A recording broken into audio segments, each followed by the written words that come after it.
Bonsoir à tous. Ce soir, nous avons ce sujet important. Il s'agit de la petite corne et nous. Vendredi, nous aurions le Messie est venu et il va revenir, dans lequel nous allons nous concentrer sur Daniel chapitre 9. Mais ce soir, nous allons nous concentrer sur Daniel chapitre 7, chapitre 8. Et nous allons toucher un peu le chapitre 9 en quelques points. Alors, la petite corne et nous. Mais avant, je voudrais relater un fait qui devient un fait d'histoire. C'est, Black Lives Matter, une colère noire dans Jeune Afrique d'octobre. Ils en parlent. Parce que la mort de George Floyd est une mort qui nous a tous blessés. Et cette mort nous a vraiment dérangés. Elle aurait pu être pour les Africains de la diaspora une énième manifestation du racisme qui les frappe. Maintenant, non seulement ce drame est devenu le symbole de leur révolte, mais elle a entraîné des réactions solidaires de tous les frères du continent. Alors, cette chronique, I Can Breathe, quelques secondes avant de rendre l'âme, le 25 mai, je pense, 2020, à Minneapolis, au terme d'un supplice de 8 minutes et 42 secondes, 46 secondes, si ma mémoire est bonne, durant lequel un policier lui écrasait la tête, la nuque avec son genou. George Floyd a légué à la lutte pour les droits civiques un slogan aux allures d'épitaphe. Il avait 46 ans, alors que le dernier Africain-Américain en date victime d'une violence policière. Selon le Washington Post, 5000 personnes ont été tuées aux États-Unis entre 2015 et 2020. Donc, 1262 Noirs, donc 25% sont morts. Mais la lente agonie de George Floyd, I Can Breathe, ultra médiatisée, a déclenché une réaction en chaîne d'un bout à l'autre de la planète. I Can Breathe, en pleine journée, en pleine rue, dans une métropole dite civilisée, une patrouille de 4 hommes ont exécuté un homme qui n'avait pas de force. Un noir, sans crainte de voir son crime filmé par les smartphones. Cela a été diffusé dans le monde entier. Les gens sont en quête d'informations. Cet après-midi, quelqu'un m'a envoyé une vidéo de 2 hommes travestis. Et je lui ai fait la question. C'est où? Il m'a dit, il ne sait pas. Je dis, mais comment peux-tu passer une information dont tu n'as pas la teneur? Alors ce soir, nous allons beaucoup revoir l'histoire. Nous allons revisiter non seulement les États-Unis d'Amérique, mais nous allons revisiter l'histoire du christianisme. Nous n'allons pas parler de Derek Chauvin, cet homme qui est à l'origine de la mort de Floyd est dévoilé par les médias. En 20 années de service, 18 plaintes notamment pour 3 interpellations mortelles ont été déposées contre lui. Mais rien n'a été fait et il a continué jusqu'au 25 mai. Brutalité, racisme, impunité. Aux États-Unis, comme en Europe, les Noirs souffrent. Et cette image insoutenable est également la nôtre parce que nous avons été spoliés par l'esclavagisme. Alors ce soir, je vais vous amener à un autre type de violence. Une violence biblique, mais qui a été bien déterminée par, n'est-ce pas, la prophétie de Daniel chapitre 8, 9 et 7. De nos jours, nous parlons beaucoup de rêves. Nous disons beaucoup de choses. Mais avant, je voudrais nettoyer quelque chose dans la tête des gens. La vision et les rêves dans la prophétie apocalyptique, Dieu utilise principalement des rêves et des visions pour transmettre, n'est-ce pas, son message au prophète. Ça, c'est très important. Et Dieu le fait de plusieurs manières, mais les rêves sont l'apanage de la prophétie. Dans la prophétie classique, le prophète reçoit la parole du Seigneur. Il ne reçoit pas des rêves, qui peut inclure des visions, nécessairement, une expression qui se produit dans la Bible plus de 1600 fois chez les prophètes classiques. La parole de l'Éternel vint chez Amos. Mais dans la prophétie dont je suis en train de parler ce soir, c'est des prophéties apocalyptiques. C'est une prophétie symbolique, composite. Alors que dans la prophétie classique, il y a une quantité limitée de symboles impliquant simplement des symboles qui reflètent la vie du moment où le prophète parle. Mais dans la prophétie apocalyptique, les visions viennent et utilisent des symboles d'un monde différent, tels que les animaux hybrides ou des monstres avec des ailes et des cornes, n'est-ce pas? Et Matthieu chapitre 24, verset 11 nous avertit. Plusieurs faux prophètes s'élèveront et ils séduiront beaucoup de gens. Il y aura beaucoup de faux prophètes à la fin des temps. Chers amis, en réalité, pour vous donner un conseil, évitez de regarder Facebook, évitez de regarder YouTube en matière de Bible. Lisez votre Bible et le Saint-Esprit va vous conduire nécessairement. 1 Jean 4, 1 dit, bien-aimés, n'ajoutez pas foi à tout esprit, mais éprouvez les esprits pour savoir s'ils sont de Dieu. Pourquoi? Parce que plusieurs faux prophètes sont venus dans le monde. Parce que c'est très important. La Bible est une lampe, un enseignement et une lumière. Et c'est par elle qu'on arrivera, n'est-ce pas, à la fin des temps. Alors ce soir, écoutez-moi bien. Matthieu 24, verset 15 nous dit, c'est pourquoi lorsque vous verrez l'abomination de la désolation dont a parlé le prophète Daniel, établie en lieu saint, que celui qui lit fasse attention. Cette prophétie apocalyptique de Daniel et cette vision prophétique rapportée dans le livre de Daniel a été citée par Jésus-Christ. Il y a donc une vérité fondamentale. Pour avoir une compréhension correcte des prophéties apocalyptiques, vous devez donc comprendre cette différence entre les prophéties dites classiques et prophéties dites symboliques et apocalyptiques. Parce que la souveraineté divine est inconditionnelle. Lorsqu'il a parlé, cela doit se manifester. Contrairement aux prophéties classiques dont l'accomplissement dépend souvent de la réponse humaine. Dans la prophétie classique, si la repentance des hommes s'établit, Dieu évite d'agir. Dans la notre prophétie symbolique, apocalyptique, quand Dieu a parlé, cela doit nécessairement se matérialiser. Alors, dans cette prophétie, il y a eu quelque chose de très intéressant qui s'est déroulé, n'est-ce pas, au temps du Nouveau Testament. Alors, c'est pourquoi lorsque vous verrez l'abomination de la désolation dont a parlé le prophète établi en lieu saint, que celui qui lit fasse attention. Luc chapitre 21, verset 20 dit ça de différentes manières. Il dit, lorsque vous verrez Jérusalem investie par des armées, sachez que sa désolation est proche, alors que ceux qui sont en Judée fuient dans les montagnes, et ceux qui seront au milieu de Jérusalem en sortent, et que ceux qui seront dans les champs n'entrent pas dans la ville. Dans c'est Luc 21, verset 21. Des chrétiens, à cette époque, n'avaient ni Facebook, ni YouTube, ni les médias. Ils avaient que leur parole. Et je vais plus vous dire, selon l'histoire, le 25 septembre 70, il y a eu beaucoup de chrétiens qui ont été sauvés rien qu'en lisant leur Bible. Rien qu'en lisant leur Bible, parce que la Bible était claire. Lorsque vous verrez l'abomination de la désolation en lieu saint, que celui qui lit fasse attention. Et Luc a donné l'explication de cela. Lorsqu'on verra l'armée romaine établie en lieu saint, dans le sanctuaire céleste, dans le sanctuaire terrestre, à ce moment donné, il devrait se dire que Dieu a abandonné son peuple et ils s'en sortiront. Alors, ceci est arrivé.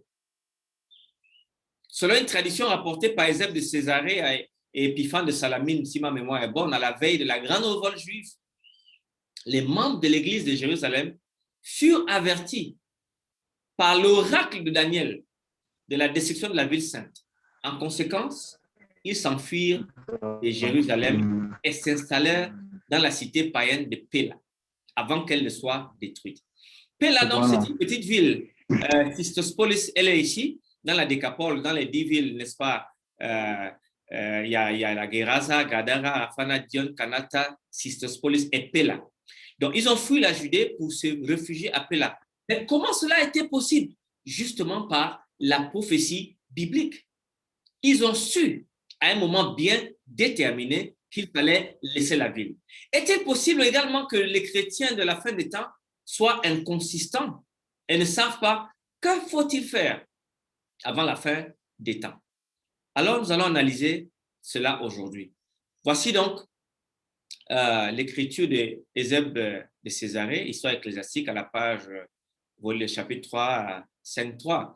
De plus, le peuple de l'église de Jérusalem reçut, grâce à une prophétie transmise par révélation notable de l'endroit, l'ordre de quitter la ville avant la guerre et d'habiter une ville de Pérée nommée Péla. La justice de Dieu poursuivit alors les Juifs pour avoir accompli de tels crimes contre le Christ et ses apôtres, faisant complètement disparaître d'entre les hommes cette race d'impies. Ah, ce soir donc, nous allons revoir donc la prophétie biblique pour essayer de comprendre le dernier avertissement de l'humanité. Daniel chapitre 7, verset 7. Voici, il y avait un quatrième animal, terrible, épouvantable et extraordinairement fort. Il avait de grandes dents de fer. Il mangeait, brisait et foulait aux pieds. Il était différent de tous les animaux précédents. Il avait 10 cornes. Rappelez-vous, quand nous avons suivi le Brexit, Daniel chapitre 2 nous parle au niveau des pieds, 10 orteils et de fer. Donc nous sommes dans la continuation de la prophétie de Daniel. Suivez très attentivement. Les 10 cornes sont 10 rois qui s'élèvent de ce royaume. Mais après ce royaume s'élèvera après eux une petite corne qui sera différente. Il va abaisser 3 rois. C'est très important. C'est une prophétie capitale pour la fin des temps. Les 10 cornes, ce sont 10 rois qui s'élèveront de ce royaume. Un autre s'élèvera après eux. Il sera différent des premiers. Il abaissera 3 rois. Les amis, l'Empire romain ne passa pas un autre après lui. Il se désintégra à partir de 330 après Jésus-Christ, quand l'empereur Constantin déplaça, n'est-ce pas, la capitale de Rome à Constantinople. Un long déclin advint à la partie occidentale de l'Empire romain, qui fut morcelé par les tribus barbares au niveau de jusqu'à 476 après Jésus-Christ, où Romulus et Augustus, n'est-ce pas, les derniers empereurs d'Occident furent déposés. Dieu révèle donc le développement des nations païennes à travers une vision donnée au premier monarque universel, au chapitre 2. Mais maintenant, il veut nous révéler la destinée d'Israël au sein du développement de ces nations universelles par Daniel, son serviteur, dans Daniel chapitre 7. Cela est très important. Il était différent de tous les animaux précédents et il avait 10 cornes. Je considérais les cornes et voici une autre petite corne sortie du milieu d'elle et 3 des premières cornes furent arrachées devant cette corne et voici, elle avait des yeux comme des yeux d'homme et une bouche qui parlait avec arrogance. Je regardais pendant que l'on plaçait des trônes et l'ancien des jours s'assit, son vêtement était blanc. Voyez donc, le fait de l'arrogance, des blasphèmes de la petite corne appela la cour céleste au jugement. Cette série de règnes du chapitre 7 est occupée par ce que l'on pourrait appeler la dimension horizontale de l'histoire humaine. Les royaumes sont considérés comme travaillant sur leur destin à partir d'un territoire sur terre. Et les bêtes qui représentent ces royaumes, n'est-ce pas, n'exercent pas beaucoup d'activités directionnelles symboliques sur cet horizon. Donc, nous allons voir que suite à la référence de la petite corne qui sort de la quatrième bête, nous passons de la reine d'activité de la vision sur la terre pour attaquer le ciel. Le point de vue du prophète est transféré d'une scène terrestre à une scène, n'est-ce pas, virtuelle céleste. Que l'on plaçait des trônes et l'ancien des jours s'assit et son vêtement était blanc comme la neige. Nous sommes au ciel, dans le sentier de Dieu. La petite corne a donc l'intérêt des cieux. Voici donc ce que je peux vous dire, ce que j'ai préparé pour vous. La dimension verticale de Daniel, la première bête, la deuxième bête, la troisième bête et la quatrième bête sont tous terrestriales sur la terre. Mais la petite corne attire l'attention de l'ancien des jours dans le jugement. Après, la bête et la petite corne vont être détruites et puis il y a le Fils de l'homme qui va instaurer son royaume pour la fin des temps. C'est là très important, très, très important à comprendre. La petite bête commence sur la terre et s'attaque, n'est-ce pas, à la structure céleste. La structure grammaticale du texte même de la langue d'origine indique que cette corne provient de l'une des 4 vents des cieux. Et nous allons voir que cette puissance surgit après que l'Empire grec et ses 4 ramifications ont été détruites et donc la petite corne va apparaître. Elle est d'abord païenne, après elle devient religieuse, qu'on appelle papale. Cette petite corne, nous allons voir qu'elle représente Rome dans ces 2 phases, Rome païenne et Rome papale. Au vu d'abord dans ces phases païennes et impériales, et après nous allons voir qu'elle rentrait en guerre contre le peuple des Juifs et les premiers chrétiens. Puis dans sa phase papale, elle a continué de persécuter tous les chrétiens qui n'étaient pas d'elle. Voilà donc le principe que nous allons établir ce soir. Et ceci est très important. Alors, voici l'origine donc. Voyez, donc, quand nous faisons une comparaison des délais de Daniel, chapitre 9 et 7 à 9. Vous voyez ici, Daniel 9, c'est la prophétie de courte portée, parce qu'elle se réfère seulement au Messie. Il vint à moins de 490 ans et il meurt. Après, Daniel chapitre 8, nous avons une prophétie de portée intermédiaire qui est les 2300 soirs et matin, que nous allons analyser vendredi ou samedi. Et Daniel chapitre 7, c'est la prophétie la plus complète du livre. Parce qu'en elle, vous verrez que non seulement les saints rentrent en jugement, Dieu juge et détruit la petite corne et toute sa horde satanique, mais également le peuple reçoit le royaume. Alléluia. Donc voilà comment Daniel a organisé son livre. Daniel chapitre 7, c'est la prophétie complète. Daniel chapitre 8, c'est la prophétie intermédiaire. Et chapitre 9, c'est la prophétie de courte portée sur le Messie. Ceci est très important à voir et à comprendre. Le bouc devint donc très puissant. Mais lorsqu'il fut puissant, sa grande corne se brisa. 4 grandes cornes s'élevèrent pour la remplacer aux 4 vents des cieux. De l'une d'elles sortit une petite corne qui s'agrandit beaucoup vers le midi, vers l'Orient et vers le plus beau des pays. La relation entre cette vision et le chapitre 7 est très importante. Parce que le chapitre 7 a lieu à la première année du règne de Belchazzar, qui se trouve être en 552 avant Jésus-Christ. Plus de 55 ans après la déportation. Celle du chapitre 8 arrive à la 3e année du même règne à 549. Ça veut donc dire que les visions sont reliées. Cela est très intéressant à voir. Elle s'éleva jusqu'à l'armée des cieux. Elle fit tomber à terre une partie de cette armée et des étoiles. Elle les foula. La petite corne s'éleva jusqu'au chef de l'armée, lui enleva le sacrifice perpétuel et renversa le lieu de son sanctuaire. L'armée fut livrée avec le sacrifice perpétuel à cause du péché. À cause du péché, la corne jeta la vérité par terre et réussit dans ses entreprises. Il semble là qu'il y a un principe bien clair que pour réussir dans le monde de Satan, il faut abandonner la vérité et il faut vivre dans le péché. Dans ce monde, c'est comme ça que ça fonctionne. La question ici est de savoir si cette corne, cette puissance vient de l'une des 4 cornes, ou comme nous l'avons vu hier, représentant les 4 généraux d'Alexandre ou les 4 vents. Ici, nous voyons que selon le verset 23 de Daniel chapitre 8, la petite corne sort après le règne des 4 diadoques d'Alexandre le Grand. Elle surgit donc après l'Empire grec et ses 4 ramifications. Une compréhension commune est que cette corne est Rome d'abord païenne, ensuite papale. Voilà, c'est la raison pour laquelle on l'appelle l'Église romaine, parce qu'elle a tout pris de l'organisation romaine, de l'administration romaine, des divisions administratives romaines. Elle n'a fait que donner un cadre religieux à l'ancienne Rome qui avait disparu. De l'une d'elles sortit une petite corne qui s'agrandit beaucoup vers le midi, vers l'Orient et vers le plus beau des pays. Le prince de l'armée n'est pas seulement le chef de l'armée ici, mais il est également un prêtre royal, c'est Jésus-Christ. Le sentier céleste s'occupe du salut de l'humanité.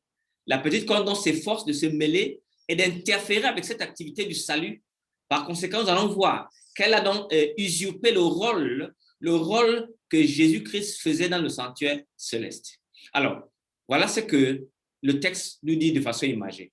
La phase horizontale de la petite corne, voyez donc, et la petite corne, selon Daniel chapitre 8, verset 9, elle vient, El Negev, au sud, elle va au sud, El Misra, à l'est, El Sebi, le plus beau des pays qui est, du point de vue de la prophétie de Daniel, la Palestine, donc au nord. Ça veut donc dire que la petite corne est occidentale, elle vient de l'ouest. C'est la seule direction qui manque. Les 3 directions, sud, est et nord sont là, dont la petite corne vient donc de l'Occident. Voilà encore un des attraits qui nous permet de comprendre que c'est la Rome papale, ensuite la Rome païenne. Elle s'éleva jusqu'à l'armée des cieux. Elle fit tomber à terre une partie de cette armée et des étoiles, et elle les foula. Elle s'éleva jusqu'au chef de l'armée, lui enleva le sacrifice perpétuel et renversa le lieu de son sanctuaire. L'armée fut livrée avec le sacrifice perpétuel à cause du péché. La corne jeta la vérité par terre et réussit dans ses entreprises. Vous voyez, elle s'élève à l'armée des cieux, elle jette à terre l'armée des cieux, elle s'attaque au chef de l'armée sur ce qu'il fait, notamment le rôle du salut, de pardonner les péchés. Elle renverse le lieu de son sanctuaire et l'armée est livrée avec le sacrifice perpétuel. Vous savez, mes amis, dans l'histoire chrétienne que je vais essayer d'étayer ce soir mon propos, par laquelle je vais étayer mon propos, voilà ce qui se passe dans le livre de Daniel. La première action verticale, la petite corne. L'armée des cieux est attaquée. La petite corne, donc, elle s'attaque à l'armée des cieux. Après, quand elle arrive sur l'armée des cieux, il y a la deuxième phase verticale, la petite corne. Qu'est-ce qu'elle fait? Elle, l'armée des cieux, fait tomber des étoiles. Elle fait tomber à terre et les foule à cause de la vérité. À cause de la vérité. Voilà ce qui s'est passé. Alors, les deux cornes de Daniel 7 et Daniel 8 sont les mêmes. Elles sont petites au début de leur ministère, Daniel chapitre 7, verset 8, Daniel chapitre 8, verset 9. Les deux deviennent grandes plus tard, Daniel chapitre 7, verset 20, Daniel chapitre 8, verset 9. Et les deux sont des puissances persécutrices. Daniel chapitre 7, verset 21 et verset 25, et Daniel chapitre 7, verset 8, verset 10 plutôt. Les deux sont auto-exaltantes, elles blasphèment. Daniel chapitre 7, verset 8 et verset 20, verset 25, et Daniel chapitre 8, verset 10, verset 11, verset 25. Les deux ciblent le peuple de Dieu. Elles blasphèment et elles tuent le peuple de Dieu pendant un temps d'état, la moitié d'un temps. Daniel chapitre 7, verset 25, Daniel chapitre 8, verset 24. Les deux petites cornes ont des aspects de leur activité qui sont délimités par le temps prophétique, un temps bien précis. Les deux cornes se prolongent jusqu'au temps de la fin. Donc, ça ne peut pas être Antiochus Épiphane, parce que cette petite corne, c'est la corne après Rome qui va rester jusqu'à la fin au retour de Jésus-Christ. Et les deux font face à une destruction surnaturelle. Sans le secours d'aucune main, elles vont être détruites. Enfin, parce que la petite corne Daniel 7 représente la papauté. Dans la Rome, l'Église romaine, l'expansion verticale de la petite corne Daniel doit représenter la même puissance. Et s'il vous plaît, ce soir, je ne m'occupe pas des personnes qui sont dans ces jeux, je m'occupe de la prophétie. Qu'est-ce que nous pouvons affirmer de la prophétie? Eh bien, voilà, je ne m'occupe pas des personnes qu'il y a de très bons catholiques que je connais, des amis, des prêtres avec qui j'ai des relations, et j'ai des frères, des oncles qui sont même prêtres, ainsi de suite. Mais ce soir, je me préoccupe du système de l'Église catholique romaine qui a été prophétiquement bien délinéé, et voilà, ce soir. Alors, elle s'éleva jusqu'à l'armée des cieux, elle fit tomber à terre une partie de cette armée des étoiles et elle les foula. Elle s'éleva jusqu'au chef de l'armée, lui enleva le sacrifice perpétuel et le lieu de son sanctuaire. Les réformateurs, pendant plus de 400 ans jusqu'à la fin des années 1800, ont identifié cette petite corne à l'Église romaine. La majorité des érudits baptistes, méthodistes, presbytériens, luthériens, ménonites ont appliqué la prophétie biblique sur l'Antéchrist, non à un futur homme du mal qui se montrait après l'enlèvement des croyants. Ça, c'est Luther a prouvé par les révélations de Daniel et Saint Jean que cette petite corne ressemble à la nature de la papauté. Donc, je me classe donc sur le plan historique avec les réformateurs depuis plus de 600 ans.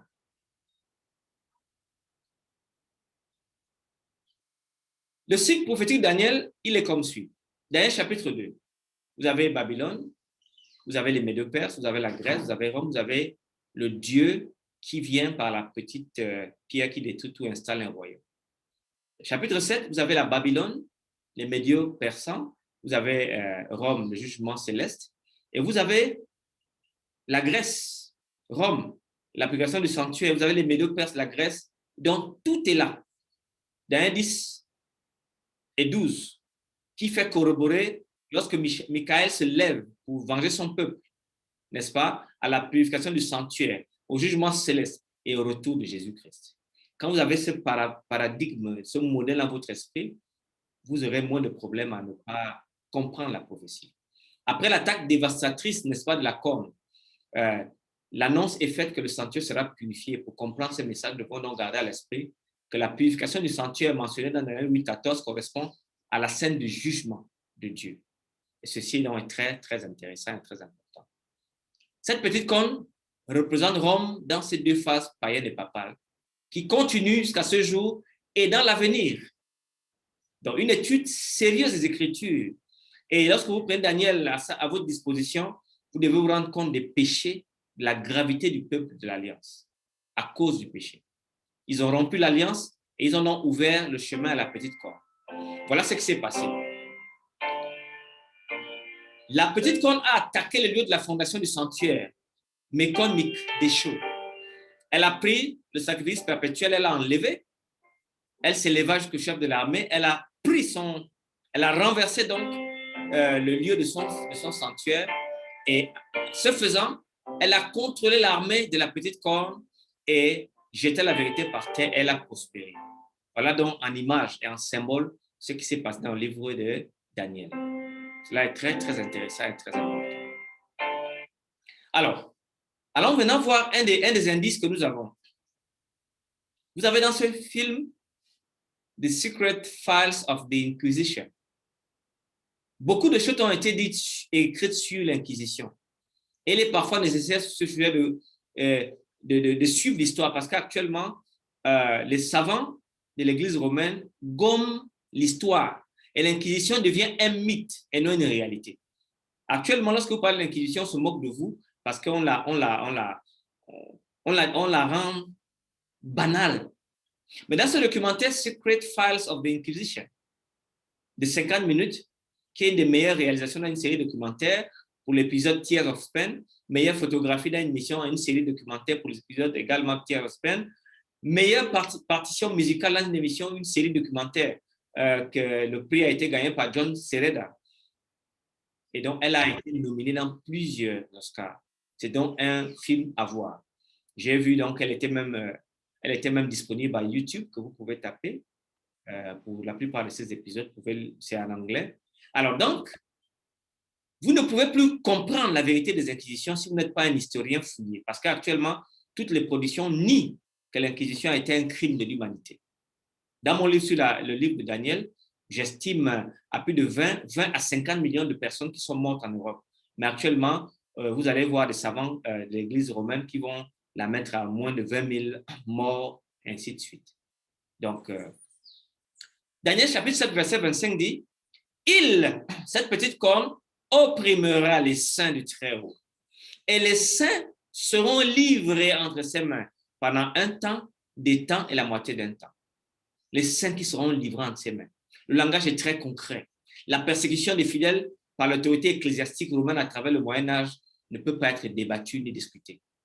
Cette période qui, dans l'histoire, généralement embrasse l'intervalle de 10 siècles, comprise entre la chute de Rome d'Occident en 476 et celle de l'Empire d'Orient en 1453, si ma mémoire est bonne, a attesté de plusieurs faces ensanglantées de l'Église romaine. L'histoire de l'Église catholique, nul ne l'ignore, a écrit son histoire avec le sang des saints. La sémence, disait Tertullien, des martyrs. Et le sang des saints est la sémence des martyrs. Alors, Daniel 12,7 nous dit que ce sera un temps de temps et la moitié d'un temps que toutes ces choses finiront bien. Des dizaines de milliers de chrétiens sont morts lorsque la communauté s'établit vers le 6e siècle. Elle a brisé des vies. Beaucoup de gens sont morts. De la ville impériale de l'évêque de Rome a mis c'était un champ de bataille. L'inquisition religieuse créa au début pour éradiquer la différence allait durer 6 siècles de terrorisme, tant du continent européen que dans les Amériques. Elle a poursuivi les protestants. C'était encouragé par l'ordre des jésuites, inspiré par tant d'horreur, de terreur. Ce terrible tribunal aida à commettre tellement d'atrocités. Cette soi-disant Sainte Inquisition devint officiellement en 1542, je crois, le Saint Office. Très intéressant. Il faut fouiller l'histoire. Les saints qui seront livrés en ses mains pendant un temps, des temps et la moitié d'un temps, ça a été vu par Daniel. Daniel nous l'a prédit dans sa prophétie. Le langage est très concret, mes amis. Et la prophétie est là.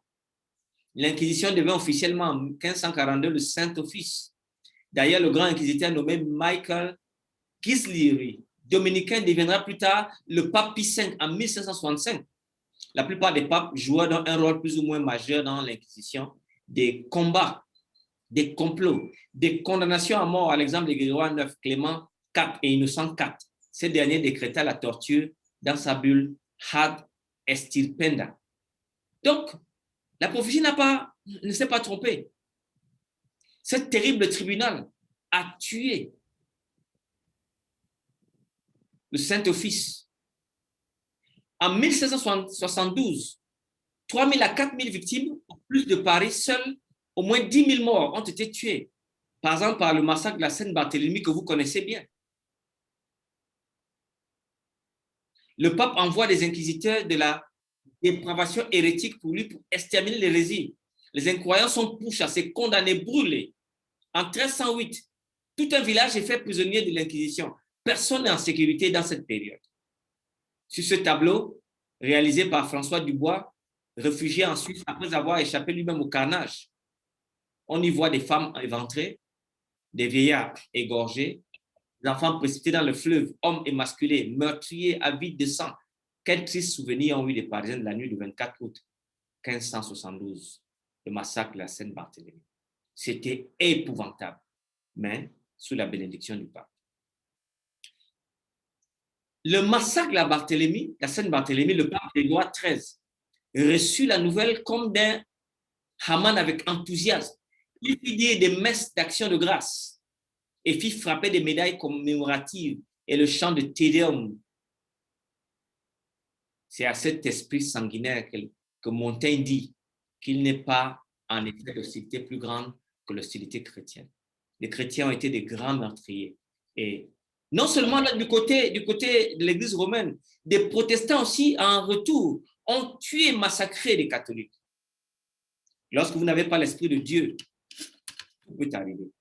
C'est pour cela que nous voyons, vous avez vu les évangéliques qui, au lieu de convertir le président Trump, se sont convertis au trumpisme.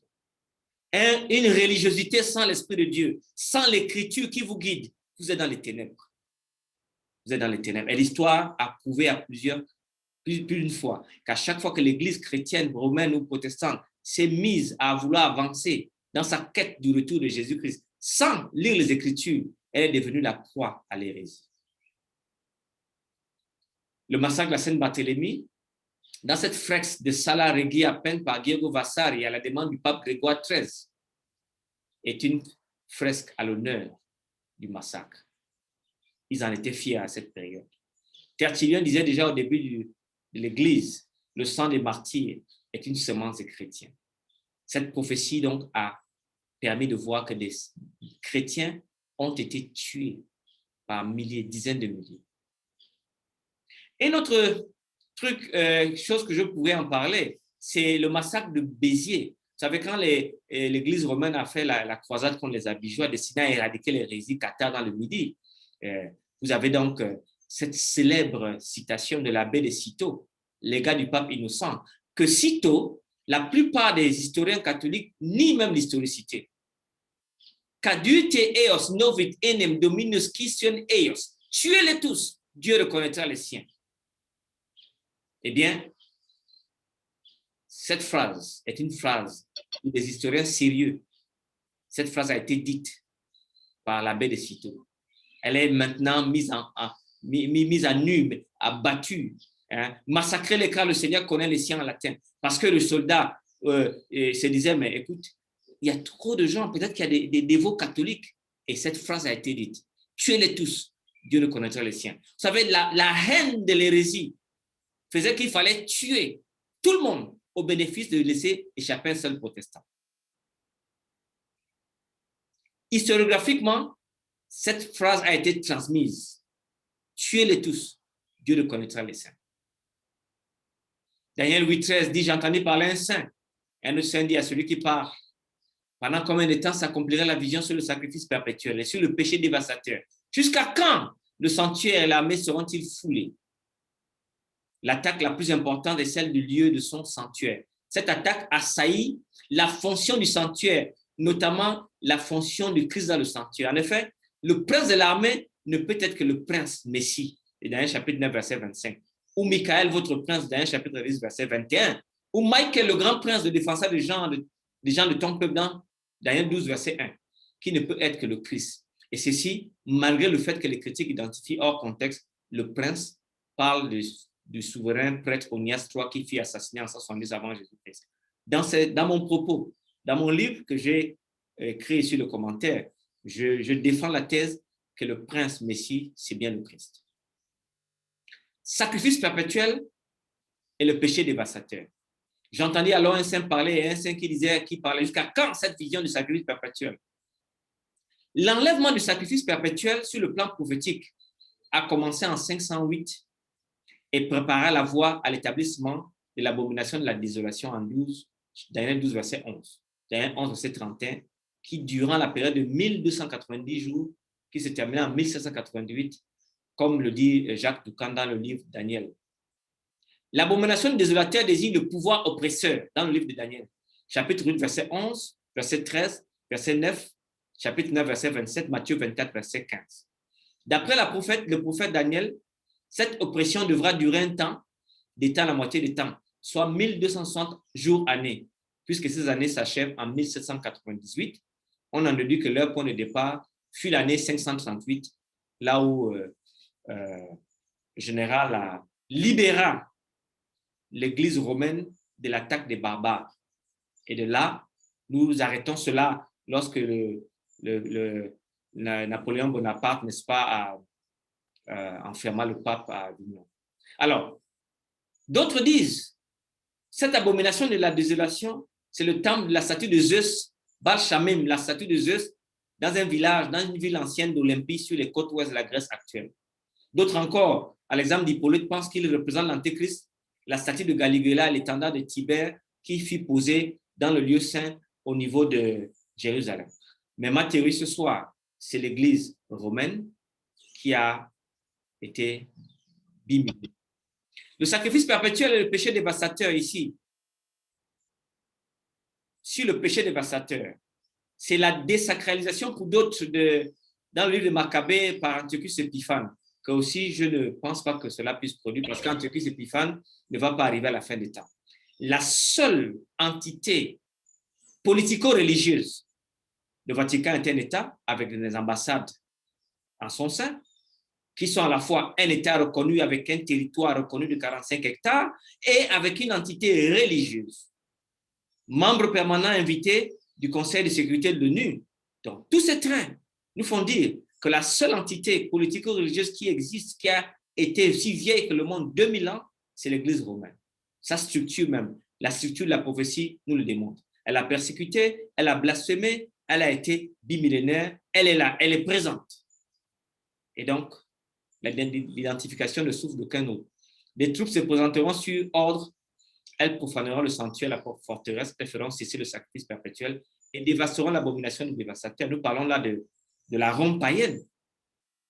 Dans le Nouveau Testament, où l'équivalent grec Begdélumates et Remeseos apparaît en Matthieu 24, verset 15, Marc chapitre 13, verset 14 et Luc 21, verset 20, la relation est prise comme se référant à la destruction de Jérusalem par les Romains, à la dernière abomination eschatologique plus tard.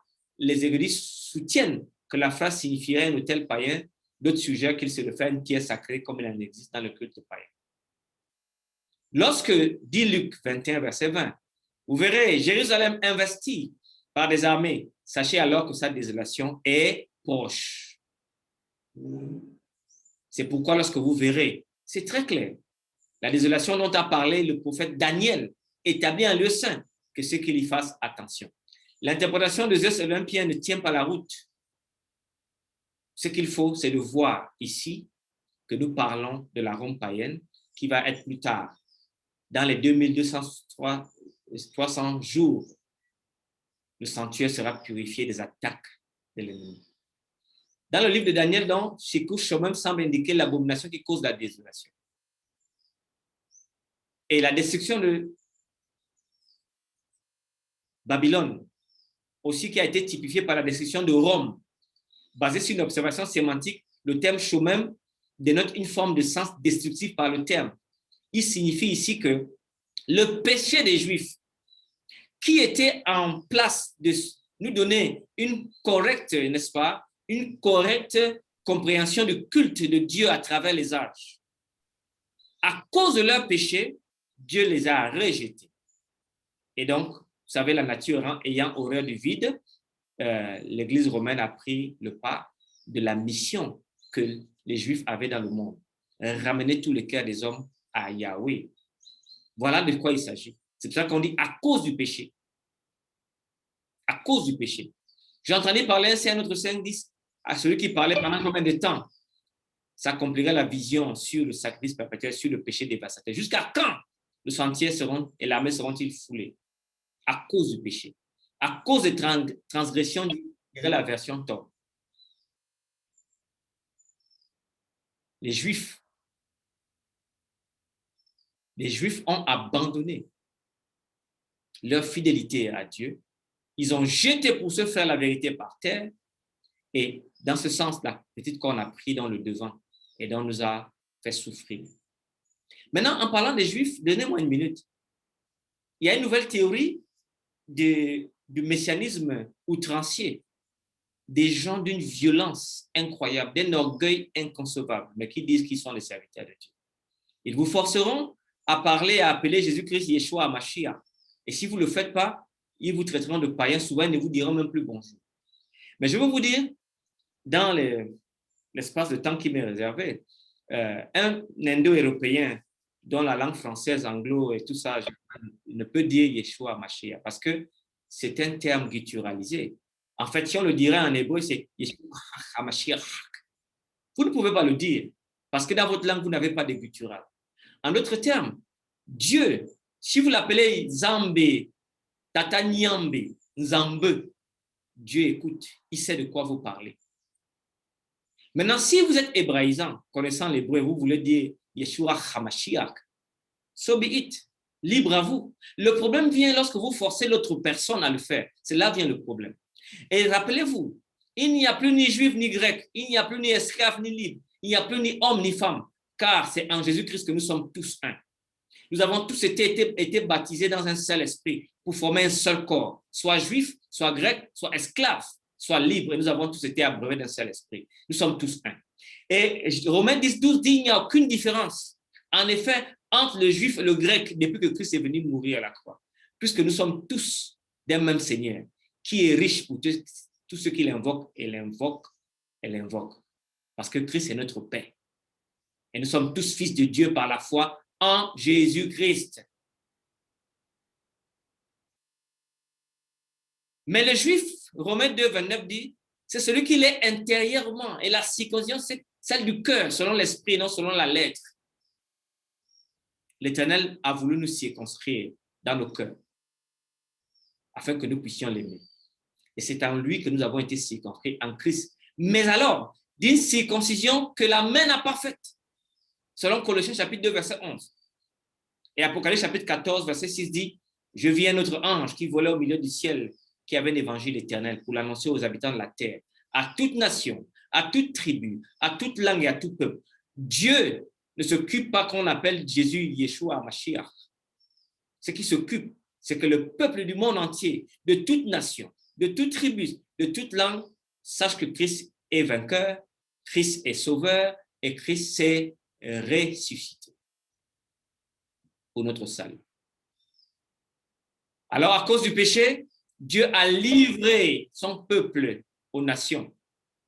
C'est à cause de vos iniquités que ces dispensations n'ont pas lieu. Ce sont vos péchés qui vous privent de ces biens. Si nos iniquités témoignent contre nous, agissent, les Juifs ont souffert dans l'histoire. Mais c'est parce qu'ils avaient abandonné l'Éternel leur Dieu. Ils avaient accepté la crucifixion de Jésus-Christ. Et ils ont même dit que ces péchés retombent sur nous et nos enfants. Eh bien, dans l'histoire, Hitler, qui est né d'une mère catholique pratiquante, a été baptisé dans l'Église catholique en 1904.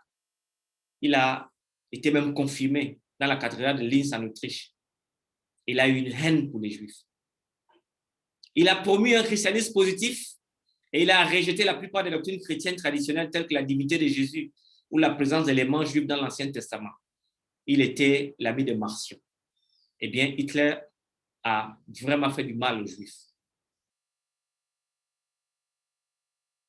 Il pensait que Jésus, bien qu'il ne tint aucune place dans les idées d'Hitler, il était estimé par ces derniers, par sa grandeur humaine. Hitler faisait de Jésus le précurseur de la figure du combattant arien. Et en fait, les historiens disent que, selon Goebbels, dans ses notes de 1939, que Hitler aurait tué les Juifs à cause qu'ils aient crucifié le Christ. Et d'ailleurs, Matthieu 27, verset 25, si ma mémoire est bonne, dit « Et tout le peuple répondit, que son sang retombe sur nous et sur nos enfants. » Les Juifs avaient persécuté les prophètes. Ils ont tué ceux qui annonçaient d'avance la venue du juste. Ils ont livré Jésus-Christ. Et au comble, ils ont dit que son sang retombe sur nous. Il me semble que cela pourrait être la réponse d'Hitler, cette réponse hideuse. Mais je ne fais pas fonction d'historien, je ne fais que rassembler les faits pour intéresser mon propos. Ils tomberont sous le tranchant de l'épée.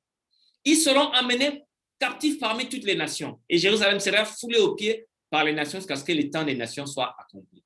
Dieu avait donc prévu qu'à cause du péché, que le peuple juif, qui était son peuple pour lequel il voulait toucher le monde entier, l'ait abandonné. Et ayant abandonné le Sauveur, subissent les affres de la mort. Temps des gentils, c'est le temps imparti à la nation juive. C'est le temps de leur souffrance. Et Hitler a amené ce qu'on appelle le judéocide. C'est le seul génocide de l'histoire purement raciale, annoncé et réalisé avec tous les moyens d'un État, le génocide. Très intéressant. Hitler a voulu tuer la nation juive. Ça, c'est les chaussures d'Auschwitz, à Birkenau en Pologne, l'usine de la mort. Estimation du nombre de victimes entre 2 à 4 millions de morts. Cette estimation est considérée par de nombreux historiens comme étant un chiffre minimum. Le nombre réel de morts serait 4 millions à 6 millions de morts que le judéocide aurait fait. Le judéocide a entraîné la mort d'entre 5 et 6 millions de juifs, soit 40%. 40% de la population juive mondiale est morte dans le judéocide. Les Juifs ont ainsi représenté la première cible du régime nazi. Néanmoins, l'Allemagne ne s'est pas bornée à persécuter seulement des Juifs. Ils ont ramassé les Tziganes, les homosexuels, les handicapés, les communistes, les Noirs, les intellectuels, les Slaves. Vous savez, quand vous commencez à faire le mal, vous n'avez pas de retenue. Et nous avons donc, sur le deuxième indice, qu'elle s'est arrogée les prérogatives de pardonner les péchés de Jésus-Christ. Le premier pape qui fit usage des indulgences fut Urbain II en 1095 au concile de Clermont pour inciter les fidèles à partir en croisade. Après, en 1300, après Jésus, le pape Boniface VII utilisa les indulgences pour dispenser des indulgences au jubilé de Rome.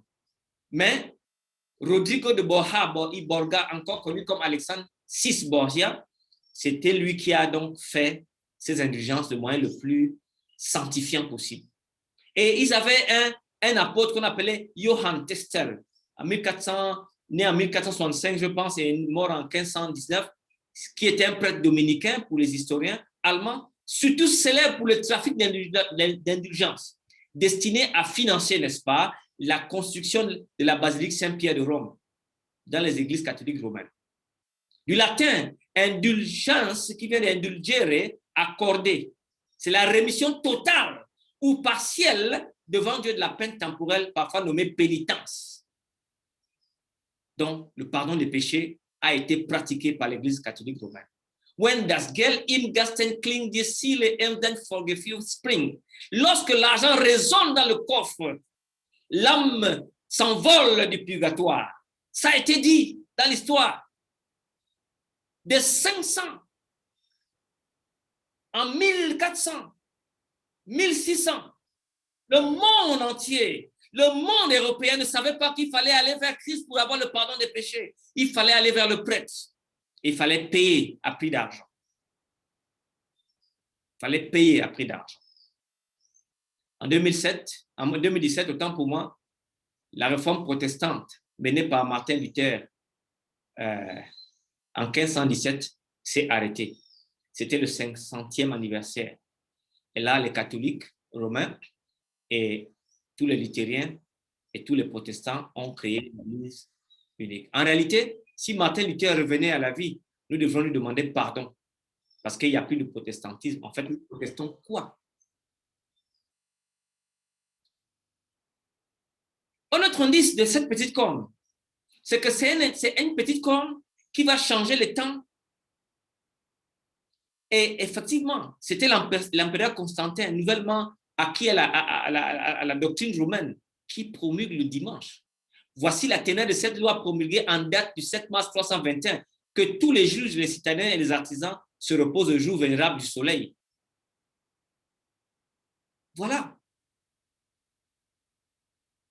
Ce texte du Code justinien nous montre que l'Église romaine, il n'y a une seule entité mondiale qui peut répondre à la prophétie de Daniel.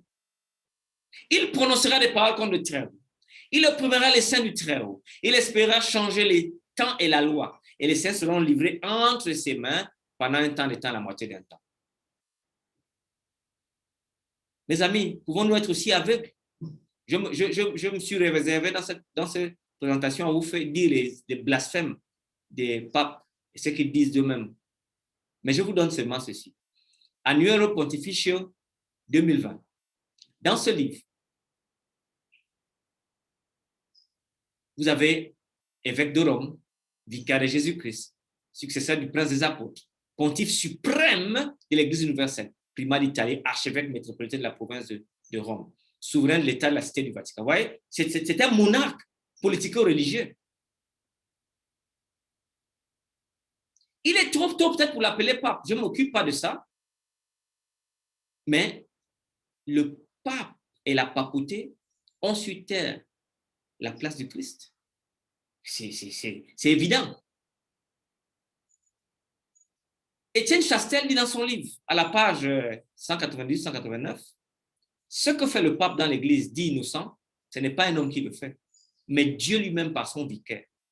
Et cela disent ses commentateurs en vertu d'une coélesse arbitraire par lequel il peut changer la nature des choses, intervertir le droit sans avoir à alléguer d'autre raison que sa volonté.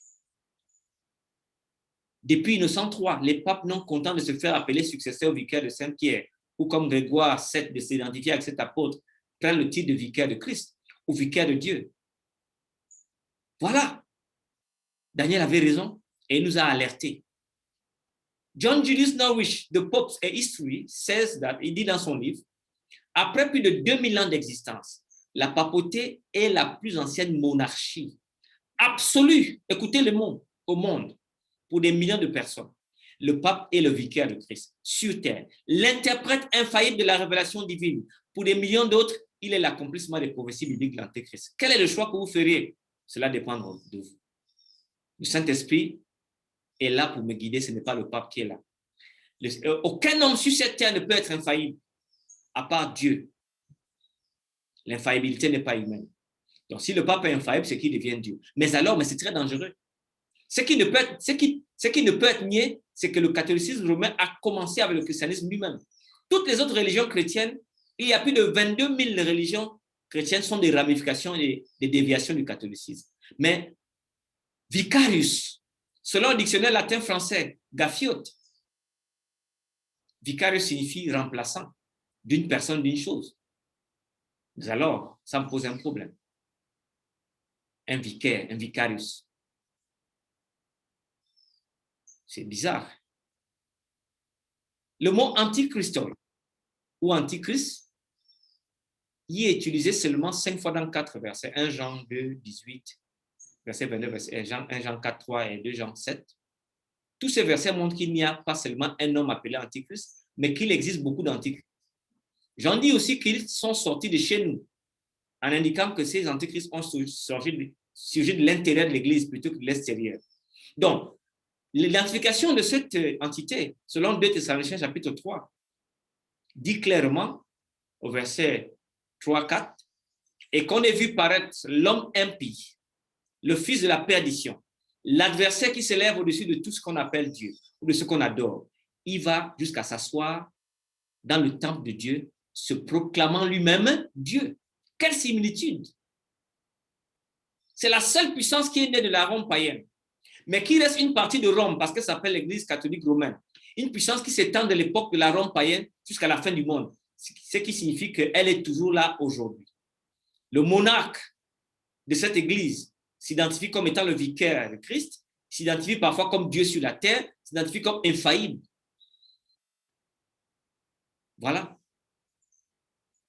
Et la vision des soirs et des matins dont il s'agit est véritable pour toi. Tiens secrète cette vision car elle se rapporte à des temps éloignés.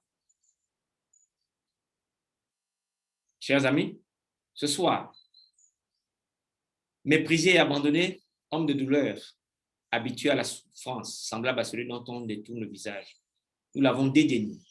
Nous n'avons fait de lui aucun cas. Cependant, ce sont nos souffrances qu'il a portées. C'est de nos douleurs qu'il s'est chargé. Et nous l'avons considéré comme puni, frappé de Dieu et humilié. La vie et la mort, la résurrection du Christ pour les péchés de son peuple. Par la vie du Christ, donc, une vie parfaite mais offerte. Ses souffrances, sa mort, sa résurrection causée par le peuple. Dieu nous offre le seul moyen de salut, le seul moyen d'expiation des péchés de l'humanité, afin que ceux qui croient par la foi acceptent cette expiation. Aucun prêtre, aucun pasteur ne peut vous accorder l'expiation. Aucun prêtre, aucun mouvement ne peut vous donner la vie éternelle. Et la création, dans sa totalité, parvient à une meilleure compréhension du Christ. Les prophéties sont claires. Et vous savez, Daniel 8, 12 nous enseigne ça très clairement. Et pour terminer, c'est pourquoi je vous le dis, le royaume de Dieu vous sera enlevé, sera donné à une nation qui en rendra le fruit. Chaque fois que le peuple de Dieu abandonne l'Éternel, Dieu s'occupe d'autres par l'autre. Le produit des voix des enfants de Dieu ne doit pas être la méchanceté. Il doit faire la justice. Pour terminer mon propos, le soleil s'obscurcit et le voile du temple se déchira par le milieu. Le judaïsme ne peut plus rien donner au monde. C'est le christianisme qui peut donner quelque chose au monde. Mais alors, quel christianisme? Pas un christianisme apostat, mais un christianisme qui est un christianisme important. Derrière le second voile se trouve la partie du tabernacle. Et c'est dans là où Christ est pour vous et pour moi.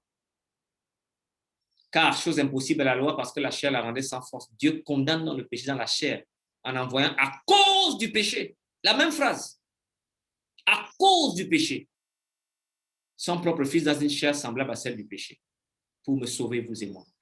Alors ce soir, ainsi d'une façon générale, l'Antichrist représente ces forces qui se revêtent d'un nom de chrétien, mais enseignent et pratiquent des doctrines non bibliques en contradiction avec la position du rôle du Christ. Ces forces n'hésiteront pas à persécuter ceux qui restent fidèles et loyaux au Christ et à ses enseignements. Dans mon livre, Daniel, à la page 182. Donc, nous avons vu ce soir que ce pouvoir persécute le peuple de Dieu et il fait tomber par son mensonge la vérité, mais ce pouvoir également, qui va durer jusqu'à la fin des temps, devra également être détruit. Que le Seigneur vous bénisse, chers amis, dans ces fondamentaux de la prophétie. Et que le Seigneur vous garde. Une fois de plus, je ne me suis pas préoccupé des gens qui sont dans l'Église romaine. Je me suis préoccupé du système bimillénaire qui a fait des choses que nous pouvons regarder dans l'histoire et comprendre. Alors ce soir, que le Seigneur vous bénisse et vous garde. Nous allons faire donc cette prière ensemble et pour que Dieu nous éclaire davantage. Père, je voudrais vous bénir par ma modeste voix, bénir le peuple plutôt, le peuple de Dieu qui écoute ces présentations. Au moment où nous allons nous séparer, je prie que ton peuple comprenne la prophétie, comme les chrétiens qui ont compris la prophétie et ont, n'est-ce pas, été sauvés après là. Bénis ton peuple, Seigneur, toi qui es Dieu de la bénédiction. Bénis ton peuple et reçois favorablement l'expression de notre foi, de notre vie, de nos paroles. et que tout le peuple bénisse l'Éternel. Que le peuple dise Amen. Amen. Amen. Amen. Amen. Amen, amen. Amen. Ouais, avec nous vendredi. Pasteur Amen. Anani, merci pour le message de ce soir. Nous, on vous donne rendez-vous le vendredi à la même heure, c'est-à-dire 19h30, pour écouter « Heureux ceux qui atteindront 1335 jours ». Daniel 12. Heureux ceux qui atteindront 1335 jours.